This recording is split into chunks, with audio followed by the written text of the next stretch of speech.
Okay. Welcome. Thank you for being here on such a beautiful day. This session is organized by the Society for the Advancement of American Philosophy. It's a very important organization. Lee McBride III is the president, current president of that organization.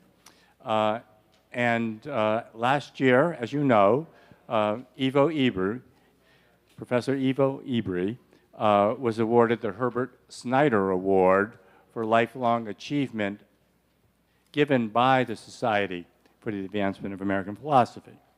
And I had the great good fortune of presenting that honor to an extremely deserving individual and a very close friend. Okay, so we're going to just jump in. We're divided into three parts. I will give an overview, and I will focus upon pivotal distinctions and essential or important, crucial connections in Dewey's art as experience. Then we'll turn to Nicola, and he'll do a comparative piece. He'll do a piece on Dewey and Heidegger, on the aesthetic. And then Lee will conclude. Now, it's very important to realize that not only is this meeting international, but pragmatism from its origin was an international movement. The pragmatists were in sustained, intimate conversation with principally European individuals. And so with the Italian pragmatists, with the British pragmatists, with Bergson, it was never an insular movement. The other thing that's really important about pragmatism, let me just step back and say,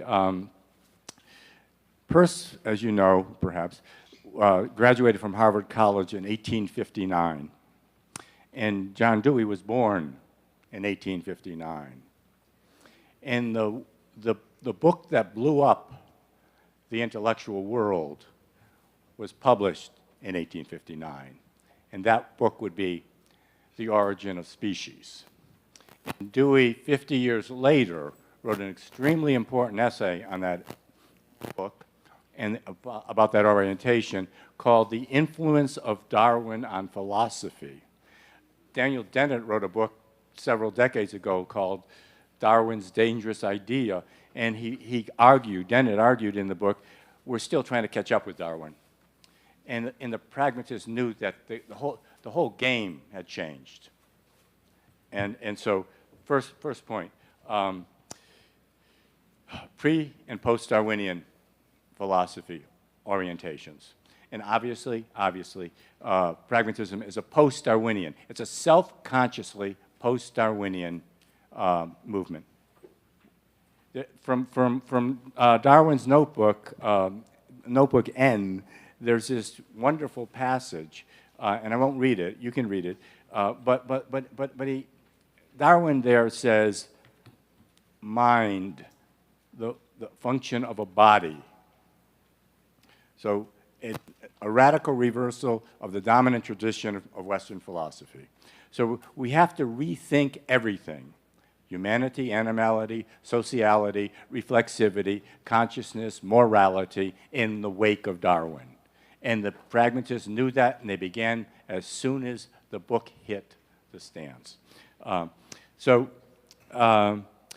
The pre-Darwinian notion of experience, which is the modern notion of experience, and it doesn't matter if you're in the Lockean empiricist tradition or if you're in the Cartesian rationalist tradition or in Kant, because Kant essentially has a Humean, derived from David Hume, a Humean notion of the sensory manifold. So all of the paradigmatic modern figures are essentially subjectivist regarding experience. Experience, by its very nature, is private or subjective. And pragmatism breaks with that modern tradition. So in a very real sense, it's not anti-modern. It's already postmodern in the 19th century. And so it's not what happens in consciousness. Consciousness is not a private theater in which ideas that are only accessible to the individual mind are playing out their drama. It's not that at all. The principal thing, and this is, a notion derived, articulated, identified by Martin Buber, is the category or the sphere of the between. What is absolutely crucial is not what happens inside my head apart from the world. What is absolutely crucial is not what happens in the world apart from its effect on my consciousness and in the deeper layers of my psyche.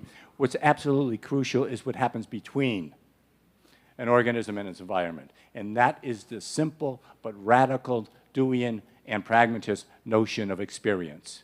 It's the ongoing, transformative transaction between an organism and its environment. So it's shot through with contingency. It's shot through with chance.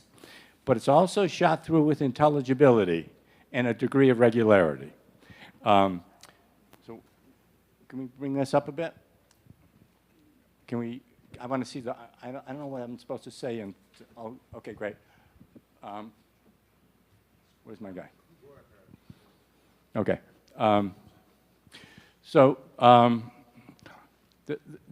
Among the important distinctions to be drawn is the product of art, what the artist makes in the way of a statue, in the way of a performance, a dance, a drama, and the work of art. The work of art is not the product of art. Art as experience.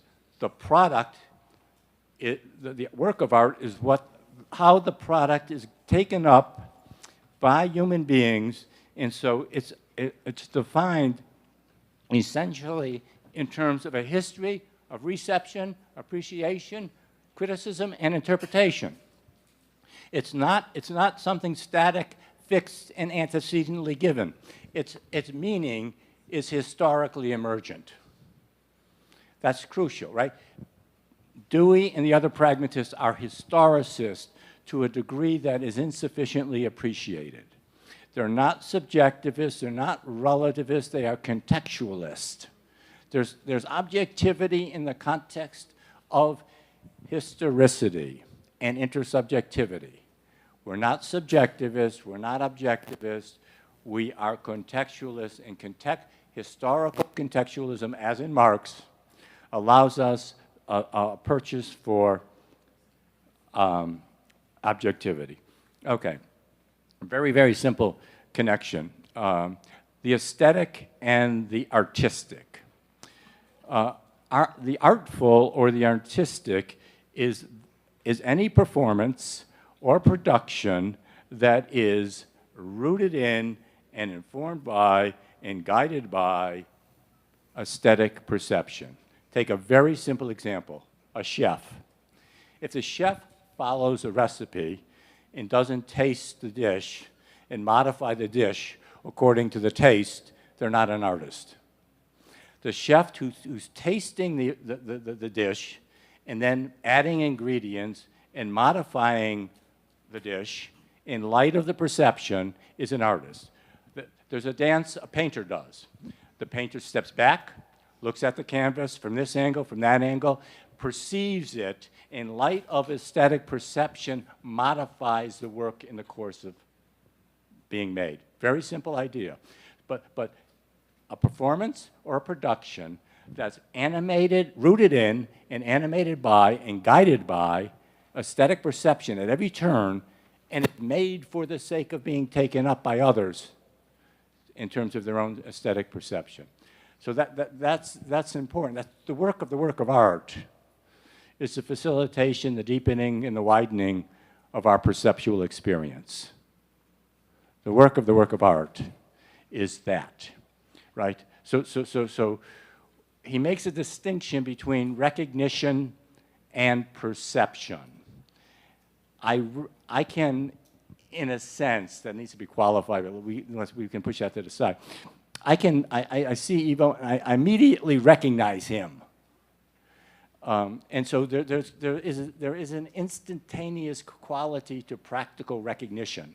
I'm tired. I want to sit down. And I see something, and I recognize it to be a chair. perception is different. Whereas recognition is a quasi-instantaneous process, although it's really actually complexly mediated if we give it much thought. Perception is a protracted process. Perception takes time. And you know those moments when you're looking at a friend and what you see is the face of a stranger? You perceive this familiar face in its unfamiliarity, and you're beginning to perceive in an aesthetic way when the familiar becomes defamiliarized. So how am I doing time? Okay, great. I got to get this thing in my headlights or something. Okay. So this wonderful chapter, and here's another important distinction. There's a wonderful chapter entitled, in Artist Experience, entitled Criticism and Perception. And Dewey distinguishes two forms, and they tend to be the dominant forms of aesthetic critique or aesthetic criticism. And then he ultimately turns and offers his own understanding of criticism in opposition to both. And one he calls variously, he calls it legalistic, he calls it juridical, he calls it judicial. The critic the critic of art from on high has ahistoric, eternal standards and criteria by which they judge a work of art. And Dewey is a radical historicist. He doesn't think there are, the only standards that are applicable in any normative context are historically emergent and evolving standards and ideals. So he rejects this for a variety of reasons, but at bottom, he rejects judicial or juridical criticism because of its ahistoric character. And then if we throw out that, we seemingly have to fall back on what he calls impressionistic criticism. In impressionistic criticism, there are no criteria. It's all subjective. Whatever you feel is good is good. Whatever you feel is bad, and you know what you like. And Dewey says, no, mostly we don't know what we like. We don't even know what we're seeing. It takes time to see. It takes time to perceive. It takes time to get in touch with actually something deeper than your initial revulsion or attraction, whatever the sphere, especially the sphere of art. And so what he offers is essentially a perceptualist conception of critique.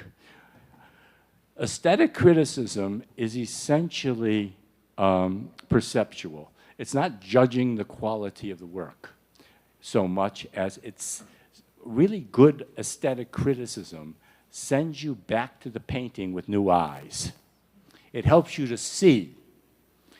A good aesthetic criticism of a piece of music sends you back to the music with new ears. You're able to hear. You're talking to somebody who's really musically knowledgeable, but they're not only knowledgeable in some formal, abstract, theoretical way, they're knowledgeable in a perceptual, artistic, felt way. And they start talking about the piece of music, and you start hearing things you never suspected were there.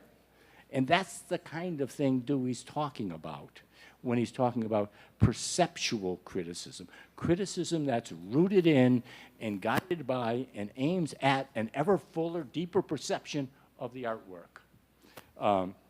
So the final point I want to make is he has a chapter entitled Art's Challenge to Philosophy. And he says, and this is quite remarkable, I think, Dewey says, art poses an incomparable challenge to the adventure of philosophic thought. Not science, not technology, not politics, not the conjunction of science and technology, art. Art is if we understand art profoundly and historically, we will then, and only then, be in a position to understand these other cultural practices, science, technology, politics. Finally, there's an aesthetic dimension to all human experience. The way you walk down the street, the way you dress, the way you converse. And so the artist of the quotidian, the artist of the everyday, right? And so he railed against the museum concept of art. Art belongs in museums, art apart. He said museums are basically monuments to imperialism and colonialism. They're basically the stuff the bastard diluted from other people. Where art belongs is in our homes, in our public spaces. It doesn't belong locked up in museums. So if we think about the baseball player, if we think about the cat, below the level of the human, we trace the aesthetic dimension. And we have to recover our animality, and as part of the recovery of our animality, we have to recover a lived, felt sense of the aesthetic, not something to be locked in a museum, but something to be lived in our everyday context. We go to a museum and we look at urns and cups from ancient cultures. And then we go into the cafe and we drink out of styrofoam or plastic. What's wrong with that picture?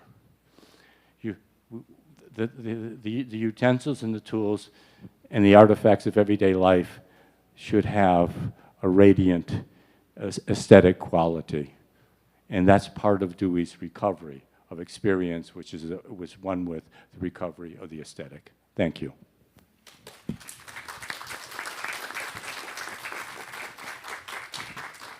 Yeah, just go. Okay, thank you very much for inviting me to be part of this panel. Thank you to Vincent for already introducing some landmarks that are going to help us navigate what I'm going to say. So if we can get the slides. So as you can see, the title of my paper today is Worlds of Meaning, Dewey and Heidegger on the Possibilities of Art. And if we move on to the next slide, I begin. And I want to begin with a quotation from Andrew Begbie, who wrote in 2014, and I quote, "Hermeneutics and pragmatism will seem the oddest of pairings." And of course, the same could be said, perhaps even more so, of Dewey and Heidegger. The contrasts between the two are well known. So on the one hand, the American pragmatist versus the very German phenomenologist. The democratic and materialistic reformer, Dewey, versus the thinker of destiny and the gods, Heidegger. And yet, first impressions are often misleading. So what I want to argue today is that despite their profound differences, Dewey and Heidegger can be brought into a dialogue, and especially on the question of art. For both, art in its creative and experimental nature shows what a post-metaphysical and post-foundational philosophy can do, and that is create worlds of shared meanings rooted in experience, shaping our sensibility and perception and enabling us to inhabit the world together. So, to this end, the talk will unfold in two parts. In the first part, I will discuss the critiques that Heidegger and Dewey move against the modern aesthetic conception of art. In the second part, I will explore how, for both, the work of art can open up a world of meaning, one that makes possible to reconceive aesthetics, the philosophy of art, as a pluralistic and experiential understanding of the world. So, starting from the first part, as already Vincent said, neither Heidegger nor Dewey approach art in search of a general, historical, and abstract essence. Their interest instead arises from the very specific and historical and cultural situation in which they are both immersed. So the question that moves them is not what is art in general, but rather what has become of art today. And today, the place where we most often encounter what we call great art is, of course, the museum. And yet, both Heidegger and Dewey are sharply critical of this institution and of the way it conditioned our relation to artworks. Dewey, in particular, as mentioned, is explicit in denouncing what he calls the museum conception of art. The museum, he argues, is far from a neutral frame it pretends to be. Actually, it embodies a specific and limiting notion of what art is and how aesthetic experience should unfold. In fact, in the museum, artworks are no longer sustained by the original experiential context, by the rhythms, practices, and shared meanings of the community that created them. Instead, they are isolated, as they put it, on a remote pedestal. They are separated from the ongoing stream of common life. And there's a quote: "When artistic objects are separated from both condition of origin and operation in experience, a wall is built around them that renders almost opaque their general significance with which aesthetic theory deals. Art is remitted to a separate realm where it is cut off from that association with the materials and aims of every other form of human effort, undergoing an achievement." End of quote. So, art loses its contextual grounding in the museum and is placed in a separate realm. And it becomes for us a little more than an object, which is something that stands before us, something to be contemplated in a detached and supposedly disinterested way. Art is thus stripped of its very capacity to engage with us meaningfully. It loses its transformative and subversive potential and becomes instead an object of mere enjoyment.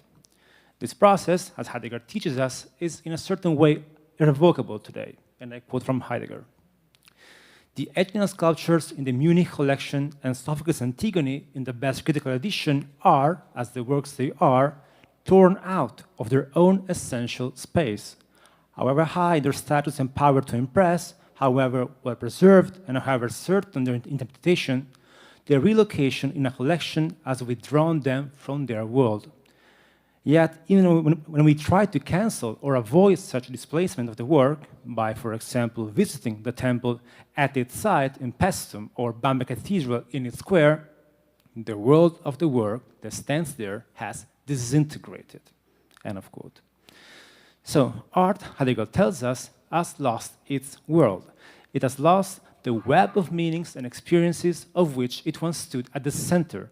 It has lost its processual, operative, and experiential character, and has become a mere object of contemplation and pleasure, autonomous, perhaps, but also isolated and inert. Parallel to this process by which the artwork loses its experiential and processual character, thus becoming a mere object, there is, for both Heidegger and Dewey, another closely development, the transformation of aesthetic experience into something subjective, so object and subject.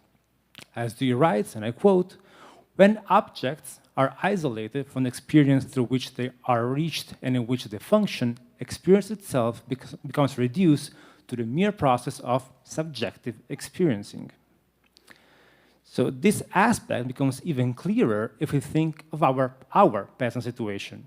Rarely do we experience a work of art that truly transforms us, which is that enters the very fabric of our sensibility and allows us to see things in a new light.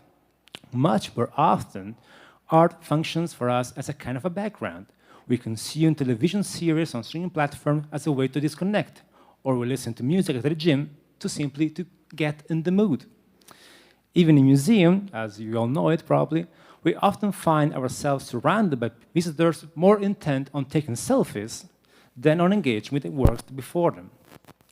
So the transformation in our way of experiencing art, Heidegger argues, can be captured quite effectively, can you hear me? Yeah, in German, but a shift between two words that both mean experience. So our modern relation to art is no longer Erfahrung, something that exposes us to risk, that makes us travel, that unsettles the way we deal with things in the world. Rather, it has become Erlebnis, something merely lived, something about which we can say, been there, done that. Art may make us feel good, but it no longer involves us existentially. And if we think of mass literature, blockbuster movies, or the worst forms of pop music, we can understand why Heidegger could say that, and I quote, lived experience, Erlebnis, is a standard-given source not only for the appreciation and enjoyment of art, but also for its creation. Everything is lived experience. And yet, he also adds, perhaps lived experience is the element in which art dies. This death of art, or end of art, does not mean, of course, that art is no longer produced. That would be just absurd and simply false. Rather, as in Hegel, the end of art refers to the decline of art's function and significance. In the modern world, for both Heidegger and Dewey, art has lost its power to play a vital and formative role in human experience. Now, these similarities, of course, do not mean that Heidegger and Dewey hold identical views. Indeed, each one of them identifies different factors that contribute to the modern disempowerment of art. Dewey, with his stronger attention to the concrete social reality of his time, points to several additional causes of this weakening. For example, the new life condition brought about by scientific and technological change, or the nationalism and implicit imperialism of the museum, which detaches the work from its genius loci, from its place of origin. And third, the rise of capitalism and consumer society, which leads to the subjectivization of experience and to the treatment of art as a status symbol. Heidegger is quite different as he approaches the issue on a strictly ontological level. For instance, he traces the long-term roots of the crisis of art to the emergence of the moral dichotomy between subject and object, on the statification of experience on the one hand, and the reduction of the artwork to a mere object on the other. And to this, he also adds the ontological flattening brought about by the age of technology, in which everything in the world is reduced to a standing reserve, to a resource for use and enjoyment. So, to conclude this first part, we can already see the dynamic outline and introduction taking shape. Despite their differences, Heidegger and Dewey share several essential insights. Their approaches are not identical, but complementary. Dewey's focus on the concrete and social dimensions of experience meets Heidegger's ontological concern. In particular, I want to argue three common features clearly emerge. One, art is not an inert object to be contemplated in an abstract or disinterested way. Two, art cannot be separated from its experiential and historical context. Three, art is not a merely subjective experience or fleeting sentimental pleasure. So, given this part-destruction, we know what art is not. What then art is? That's the question. And how might Heidegger and Dewey help us think about the new possibilities of art today? So I'll move on to the second part of the talk. So art cannot be just an object among others. What art is then? Heidegger's and Dewey's answer is that art is precisely the opposite of an object. Art is a process, an experience, not something isolated, but something that stands at the very center of the processes of life. As Thomas Alexander puts it, and I quote, "For Dewey, as for Heidegger, the work of art is an event and cannot be innocently confused with a physical object which is a condition for the experience. There is no work of art apart from the human experience." Art, then, is not something that simply stands there like an object. It is an activity, a process, an operation. In short, in a formula, for both Heidegger and Dewey, art is what art does. But what does art do? Their answer is that art opens up a world of meanings. As Heidegger writes, and I quote from Heidegger, "The artwork opens up in its own way the being of beings. This opening up, that is, unconcealing, that is, the truth of beings, happens in the work. In the artwork, the truth of being has set itself to the work. Art is the setting itself to work of truth." Easy, no? No. If we put Heidegger's dense language more simply and try to translate that, this means that the work of art opens a world of meanings, that is, it creates a horizon where our relation with things and with ourselves find their place within a coherent and living whole. These meanings are never fixed or final. They come into motion through the activity of art itself, in the very working of the work of art. we can glimpse our own ongoing effort to make sense of the world we inhabit. Further as well, and I quote, "Works of art, like words, are literally pregnant with meaning. Art, then, is for Dewey one of the ways in which we can clarify our own meanings to ourselves." And I quote again, "The work of art tells something to those who enjoy it about the nature of their own experience of the world. It presents the world in a new experience which they undergo." And again, I quote from Alexander, who neatly summarizes, "Art and the aesthetics are therefore as ontological for Heidegger as for Dewey, since they can disclose the meaning of our existence and of the world's." Now, what about these meanings? With all due respect to Rorty, these meanings open up at the work of art cannot in any way be reduced to a merely linguistic or conceptual dimension.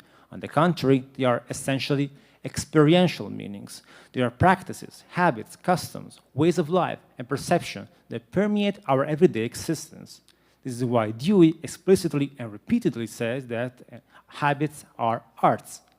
Through art, we interact intelligently and habitually with the world, clarifying for ourselves what we take to be right or wrong, beautiful or ugly, what is worthy of artistic celebration and what is deserved as artistic denunciation, what we perceive and how we perceive it, as well as what we fail to perceive and allow to fade into the background.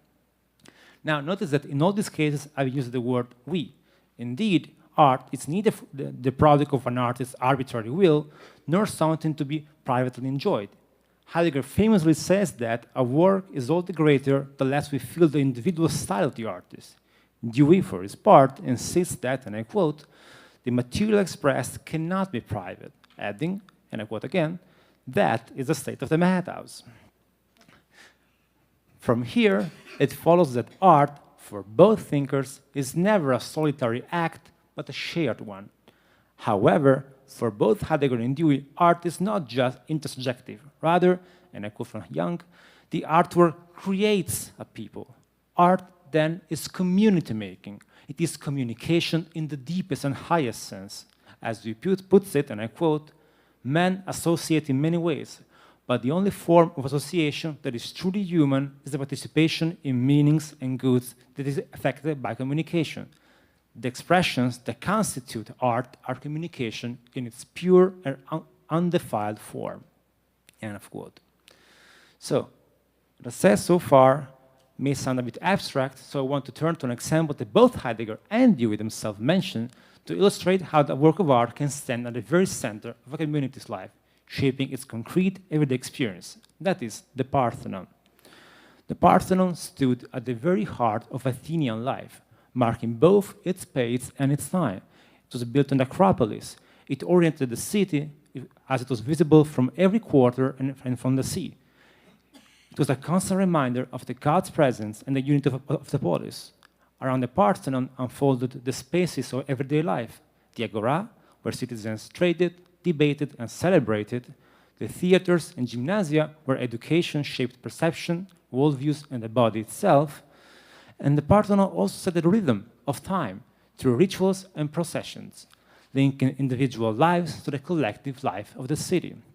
Through the Parthenon, Athenians experienced not only the relation to the divine, but also to one another, recognizing themselves as part of a living historical community.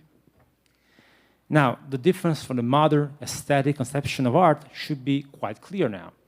And as we did for the first part, we can briefly summarize and compare the key points. So now you can see on the left the aesthetic paradigm, and on the right, Heidegger's and Dewey's view. For Heidegger and Dewey, art is a process of experience that engages us existentially.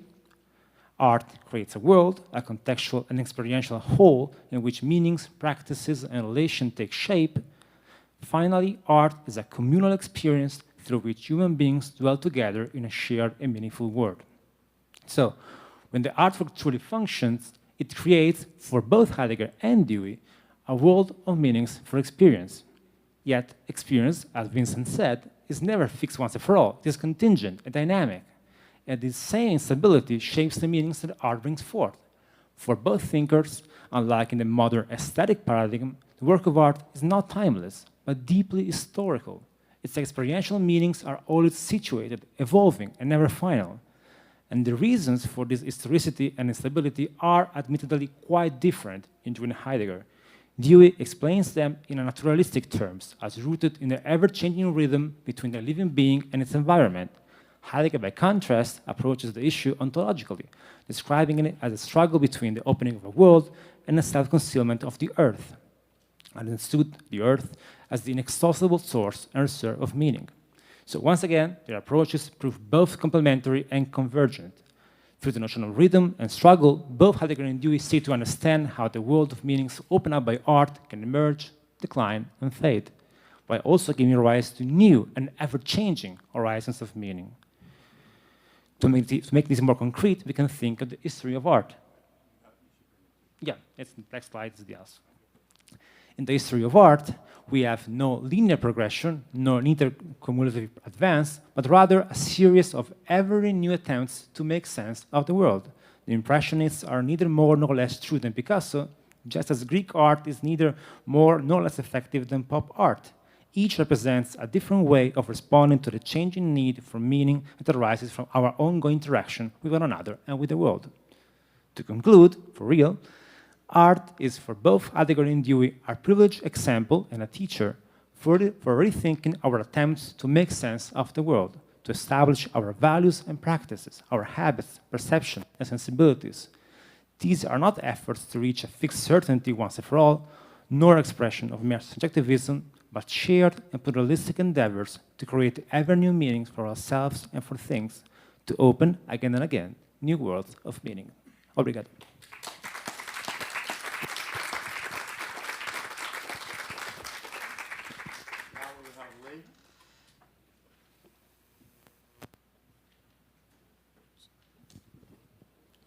Check, check, check. Yes, it's working. So give him a second.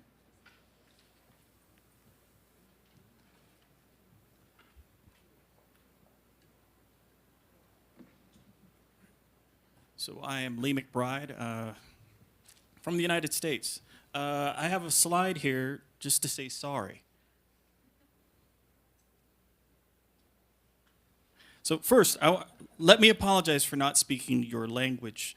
I truly appreciate being invited to this conference. It's a great honor.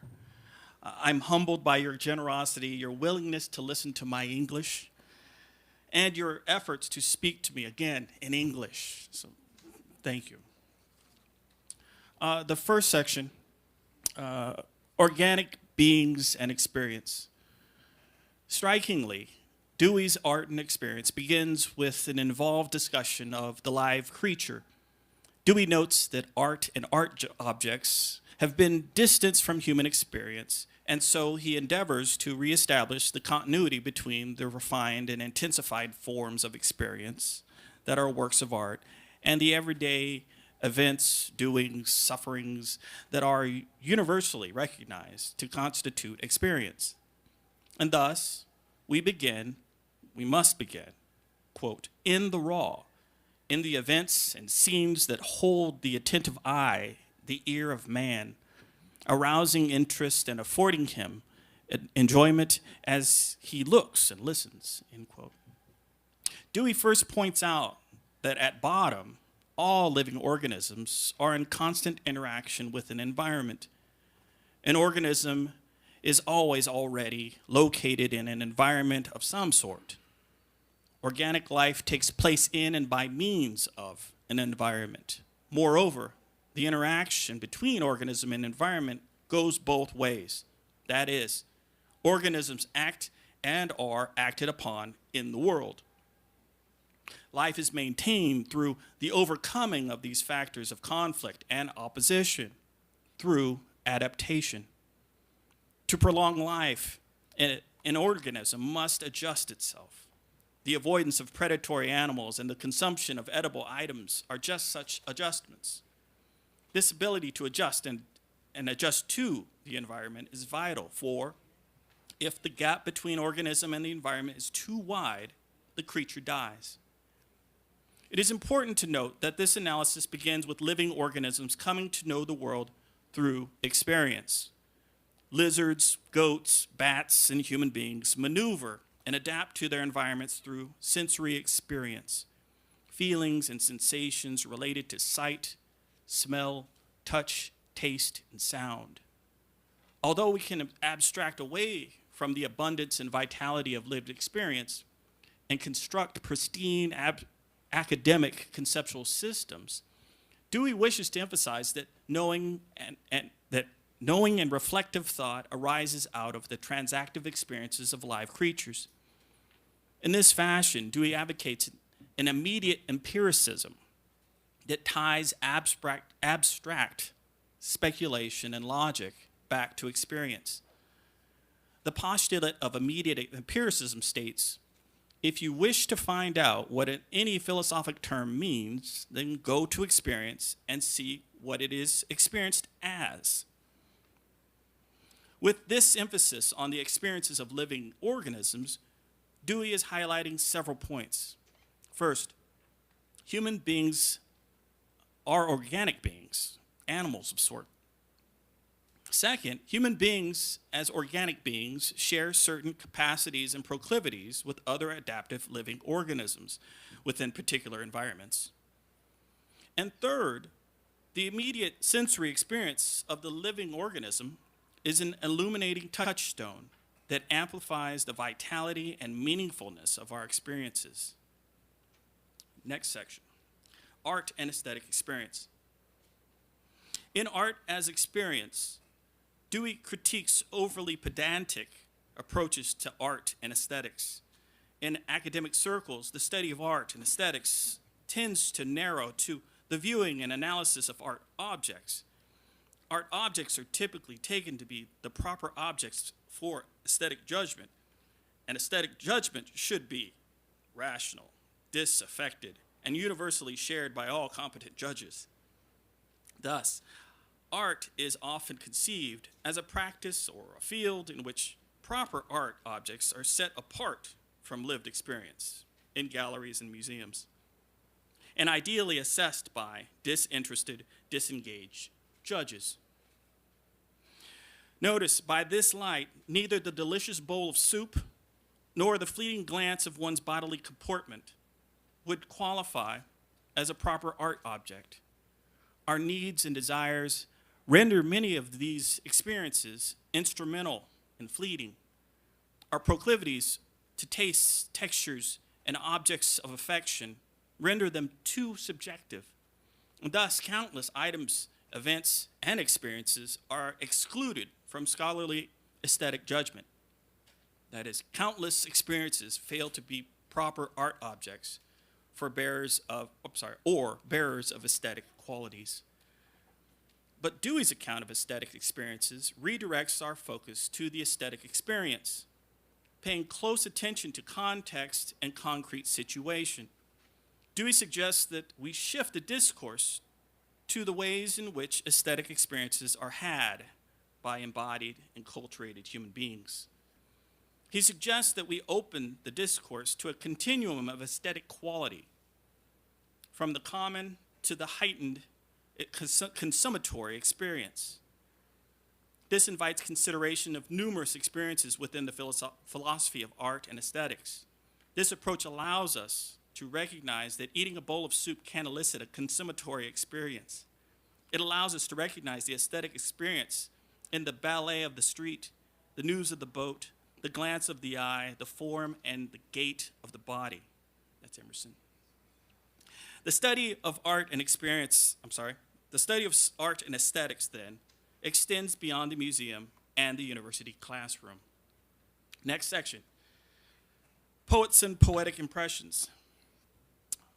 Ralph Waldo Emerson speaks of poets as divinities that walk among us, insane angels sent into our world as to an asylum, who break out in their native music and utter at intervals the words they heard in heaven. Emerson suggests that we all could be poets, but the common human being is ill-equipped, muffled, insensitive to the impressions of nature that would make us artists. Detail, nuance, and beauty abounds, and yet these wondrous instances evade the sensory mechanisms of most of us. Or, having experienced glorious flashes of harmony or grandeur, most people are unable to represent or represent them in written form or verbal expression. Emerson writes, quote, "The poet is the person in whom these powers are in balance, the man without impediment, who sees and handles that which others dream of, traverses the whole scale of experience, and is representative of man. With delicate ear and ulterior intellectual perception, poets are those who penetrate into that region where the air is music, and hearing those primal warblings, express these cadences most faithfully. The poet bears keen perception and marked skills with expression. The poet shows us all things in their right series and procession, reattaching the isolated entity to the whole. Their poems and speeches bring us nearer to things, helping us to see the flowing of nature. Furthermore, Emerson asserts that each human inquiry, each of our discourses into nature, represents a circle. Around every circle, another can be drawn. Our limited horizons can always be extended.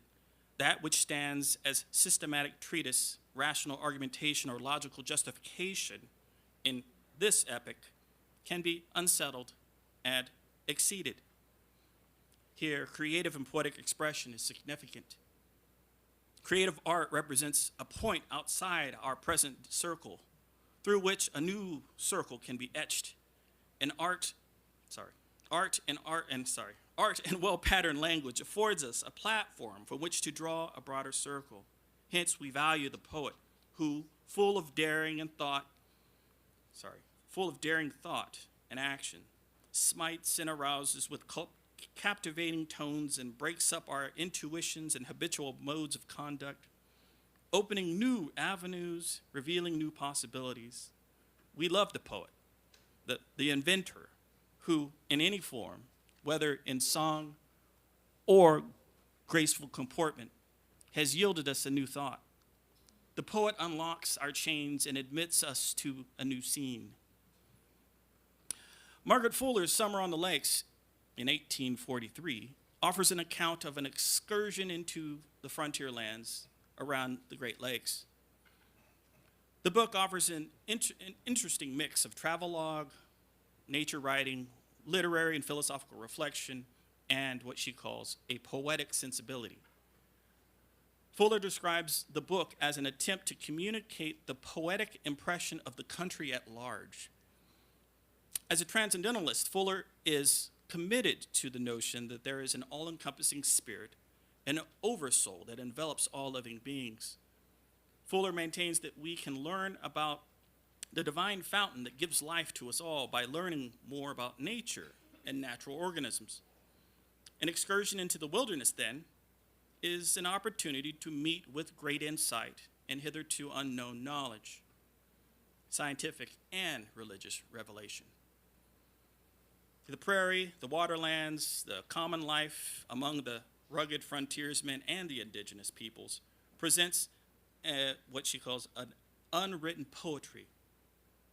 Common life presents these poetic impressions to a strong and gentle mind. And so it is the poet, broadly conceived, that is primed for these experiences. It is the poet, the dreamer, not the plowman, who sees the meaning of the flower uprooted in the plowed field. The poet sees the field in its relations with the universe. Those with poetic sensibilities have a chance at gleaning the lyrical inspirations, the mysterious whispers of life. Fuller writes, quote, "Subject to sudden revelations, the breaks in habitual existence caused by aspect of death, the touch of love, the flood of music, I've never lived that I remember. What you call a common natural day. All my days are touched by the supernatural, for I feel the pressure of hidden causes, and the presence sometimes the communion of unseen powers," end quote. Here, Fuller is pointing to something experiential, something primal, something supernatural that envelops and precedes our conceptual frameworks. I, for one, balk at the supernatural overtones of the transcendentalist account, I'm more inclined to follow the radical empiricist. For example, William James points us back to pure experience, the instant field of the present, plain unqualified actuality, a simple that, as yet undifferentiated into thing and thought. Gilles Deleuze points us back to an undifferentiated material. An indifferent material, a mixture, an indefinite representing multiplicity, a formless, ungrounded chaos. In any case, each of these thinkers admits that there are experiences that outstrip conventional categories, boundaries, and conceptual frameworks. And here and there, we come to feel or sense an unqualified happening before us, a poetic impression for which new categories, new vocabulary, new value tablets must be fabricated.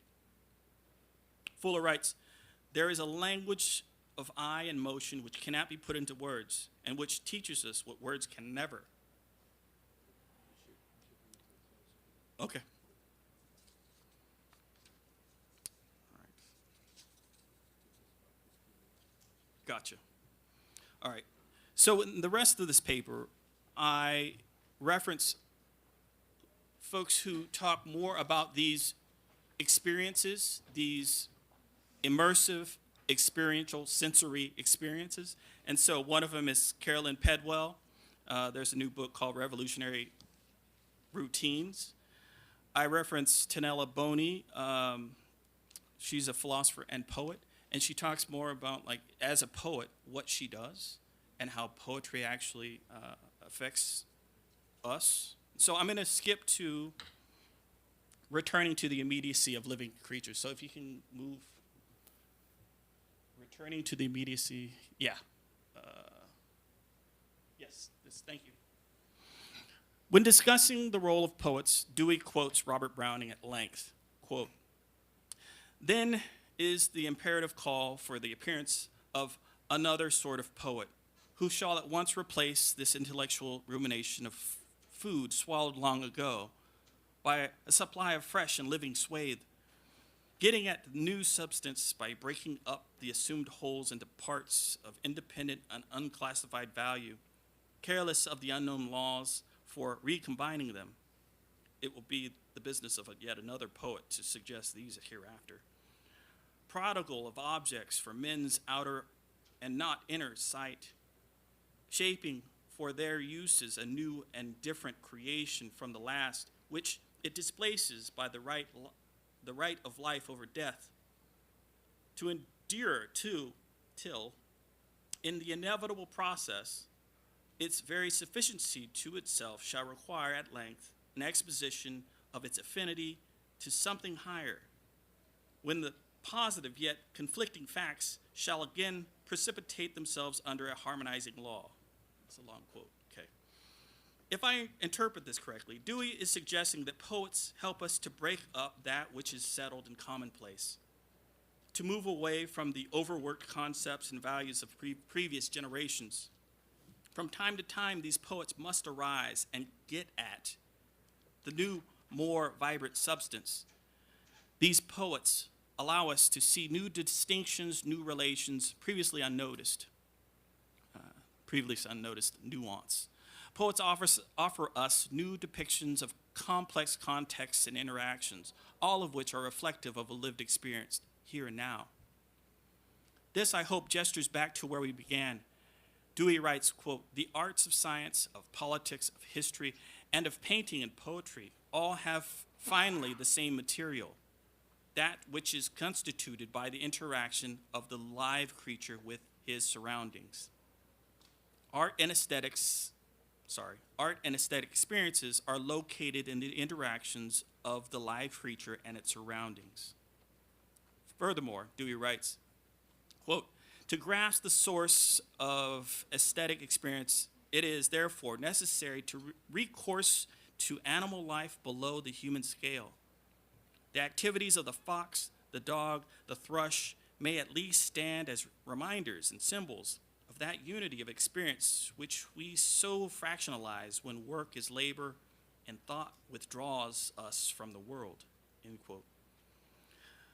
Poets with ulterior perception and poetic impression return us to the immediacy of organic beings. Dewey notes that when we are most alive, we are most observant of the world around us.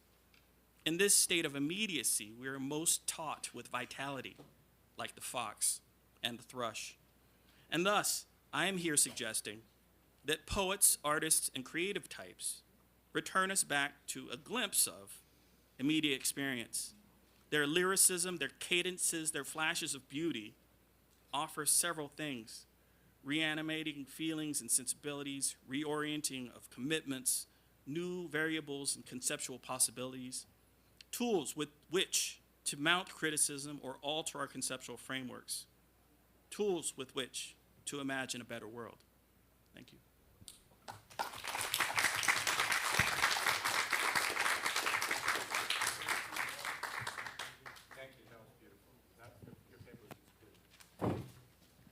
Thank you. That was beautiful. Your paper was exquisite too. Let's have at it. Questions, please. Questions. I know it's late in the day.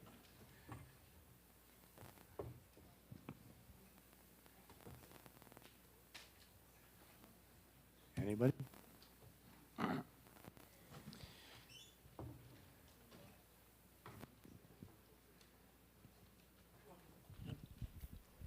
Well, good afternoon.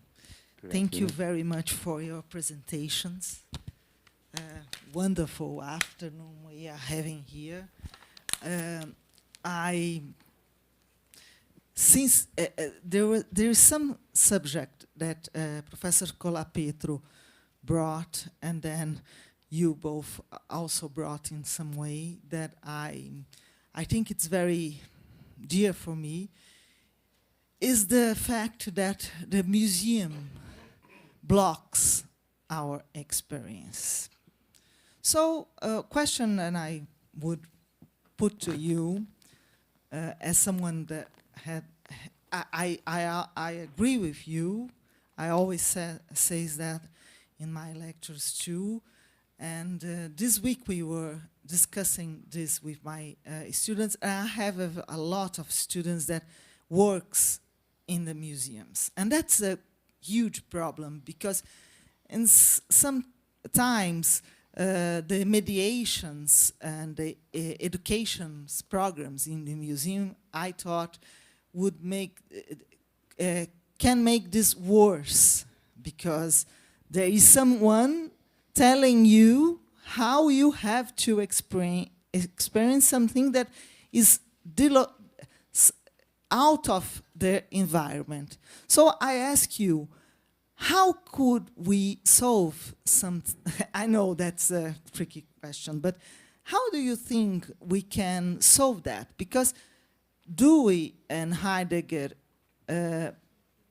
brought that in some ways for almost 100 years, and we still making the same mistakes.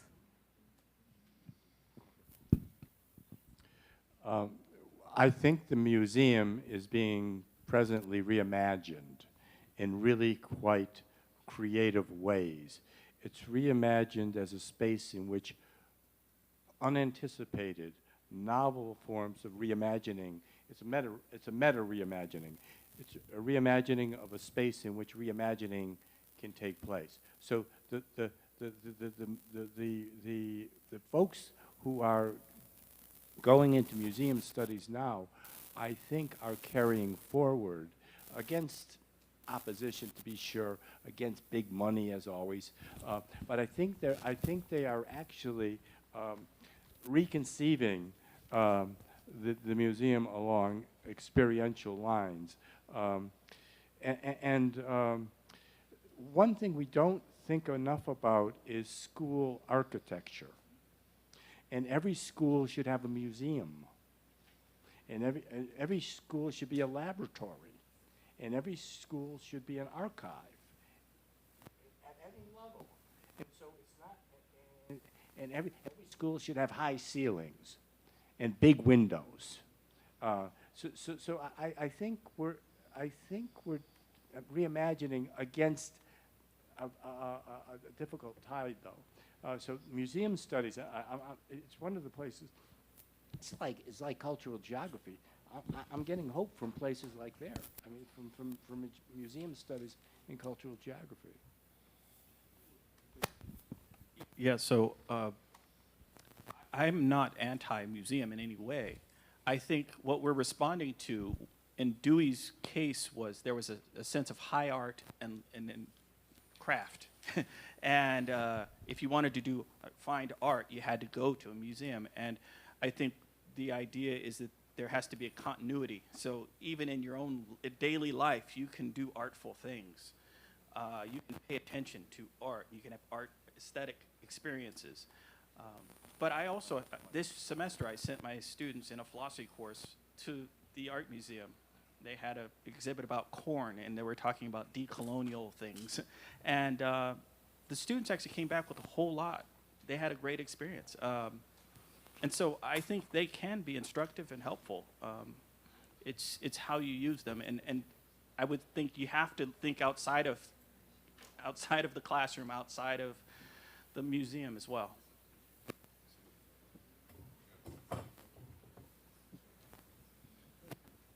No, just to say that, of course, I agree with what Vincent and Lee said. We got to imagine that what Heidegger and Dewey in mind was 19th century museums or the museums of their time. So very different from the ones we see developing today. And also I want to play devil's advocate a bit because the museum itself was born with a democratic intent. Because if you think about it, what was before the museum was just a collection that was in the prince's palace. So nobody actually saw that. Art used to be, only enjoyable or experienced by high-class people who were in circles of the prince who actually, paid for the artwork. So the museum itself was born out of a democratic intent to bring the art to the public. Then again, it did that not in the best way possible, and Heidegger mentioned the criticism they have against the museum. What we can say about today is that the museums are very different, and also very important that art doesn't need to be in a museum to be considered art. So some art can be brought into a museum, can be creatively enjoyed even in a museum, but not all art needs to be put in a museum in order to be enjoyable or even considered art in the highest sense. That's my take. Thank you.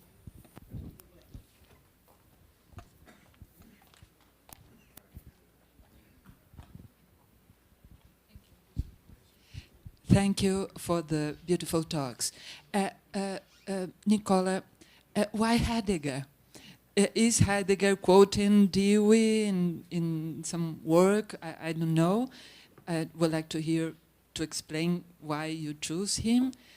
And to Lee, thank you for your talk. Don't you think that this Margaret Fulton, is that correct? Fuller. Depiction of poets and poetry involved in a way some class prejudice, and I would love to hear you talking about it. Thank you for the beautiful talks.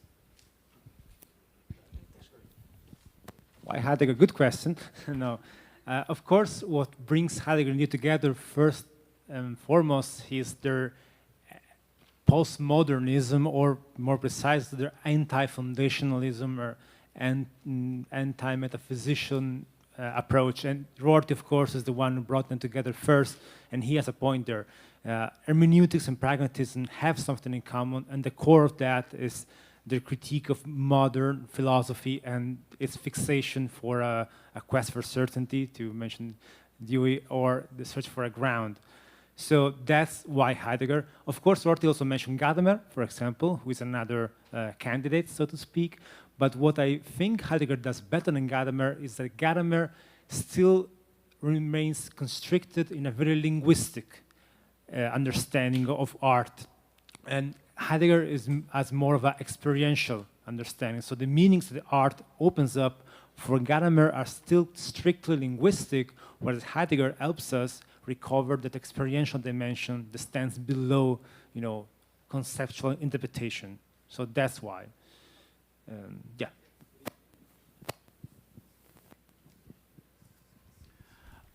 So, yes, whether Fuller's position comes with privilege or a certain way of looking at the world that has a higher class attachment to it, I think it does. And so in the book, one of the things she does is talks about indigenous people that she comes across and watches, and some of the depictions, some of the ways she describes them are off-putting. But it's written in 1843, and I'm not defending it, and just that's how she spoke. And so, yes, I do think there is a class aspect to it. But what I really drawing here is this notion of poetic impression that comes from her.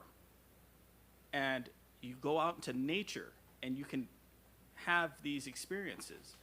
And she describes them vividly and beautifully. And that's what I'm trying to get out of it, is this idea that it's not just urns and paintings in a museum. It's, we can go for a walk and actually have a poetic experience. And I think she does a great job of explaining that. Oh, and one other thing.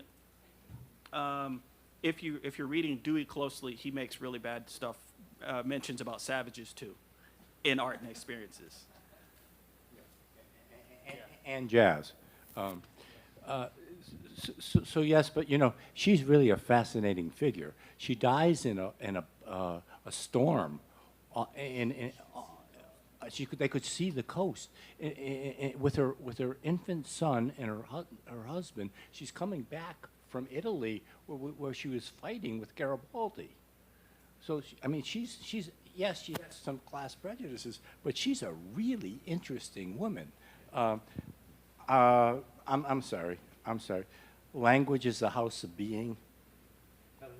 Yeah, so Gadamer gets his excessive linguistic stuff from his father. So I'm not buying it. I'm just being playful. I'm being playful at the end of the day, but serious. Playful but serious. So I think there the pairing that, for my money, would be the most advantageous is Adorno's aesthetic theory and Dewey's artist experience. I think they come together and rip apart in all kinds of interesting ways. I think this comparative piece is a very illuminating, and the notion of disclosure is there in Dewey and in Heidegger and in Adorno. And I just want to read a passage from Dewey that picks up on something Lee said. He's talking about what happens with artistic experience, and actually conveys a kind of religious feeling. This is Dewey, we are introduced into a world beyond the world.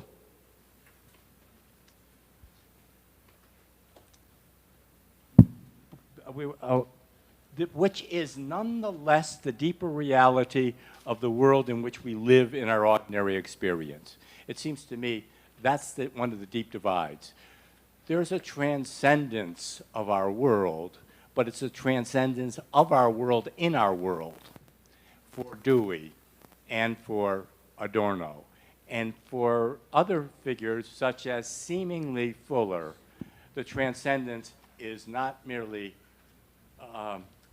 of the world, it takes us beyond this world. And it seems to me that that's the marked difference, right? Freud, Nietzsche, Marx, Dewey. If you look at the School of Athens, Raphael's painting, right? Plato is pointing heavenward, and Aristotle's pointing earthward. And there are our choices. Philosophies of transcendence. The point of philosophy is to transcend the world. The point of philosophy is to live wisely in an imperfect, broken world. And art is invaluable for living in a broken world.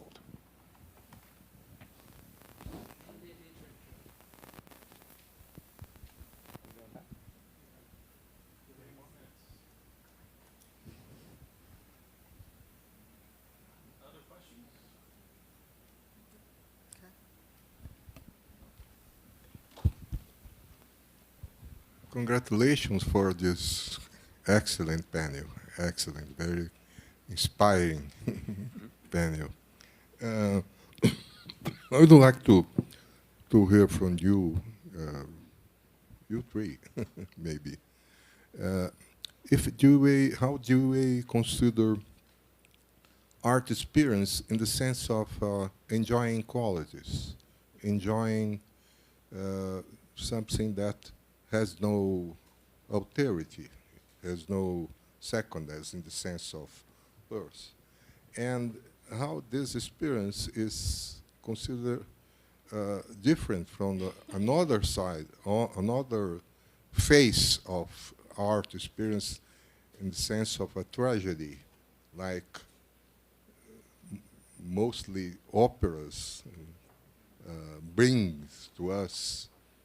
How this both life experience are considered by Dewey in the sense of meaning, what they bring to us. I would like to hear you about this.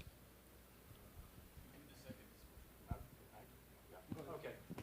So thank you. That's a great question. So one thing, if you go to the 30s, Dewey reviews Peirce, and he also writes a paper on Dewey's theory of quality. Dewey gets Peirce in a really deep, fundamental way, and Dewey goes so far as to say that Peirce is more of a pragmatist than James. So the point to your question is, the artist immerses herself or himself in the sensuous, irreducibly sensuous qualities of the medium. The artist is reflecting, but not in terms of abstract symbols or verbal propositions. The musician, so when Duke Ellington's, or anybody, is tinkling at the piano, they're thinking in terms of the medium, not of the, or a dancer tries this and tries that. So it's the immersion of the artist in the irreducibly sensual qualities of the medium. And it seems to me that you have qualitative, being guided by qualitative immediacy, and you have inevitably the agonistic dimension of experience where you're bumping up against limits and tragedy and failure. So you have sheer irreducible secondness. And then you always have this lure of intelligibility. This is absurd, but can it be reframed in a way that it can be understood, right? And so it seems to me that Dewey, without using in any explicit way Peirce's categorical framework, in fact abides by it because he's attuned to qualitative immediacy, especially the qualitative immediacy of the medium, right? And he's attuned to the agonistic dimension, which encompasses, not reducible to, but encompasses the tragic, right? And then the beckoning of possible intelligibility, thirdness. So I think there's a way of reading Dewey where that exhibits him deeply attuned to the Peircean categories of qualitative immediacy, brute opposition, and indelimitable intelligibility.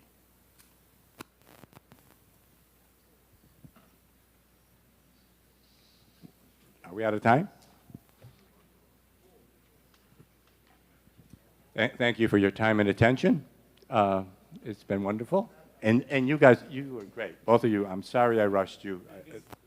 Yeah, no, And just very quickly, I am not Miles Davis by any stretches, but Miles Davis had a thing. What Miles did was he always made a point of playing with the kids. He always wanted to play with younger musicians because he always wanted to hear the music through the eyes of the young players. He wanted to hear the familiar old stuff, but he wanted to hear it in new ways. And the only way to do that is to be in intimate, sustained conversation with the young. And I have been the immense beneficiary of being in conversation with very talented, erudite young people. Thank you.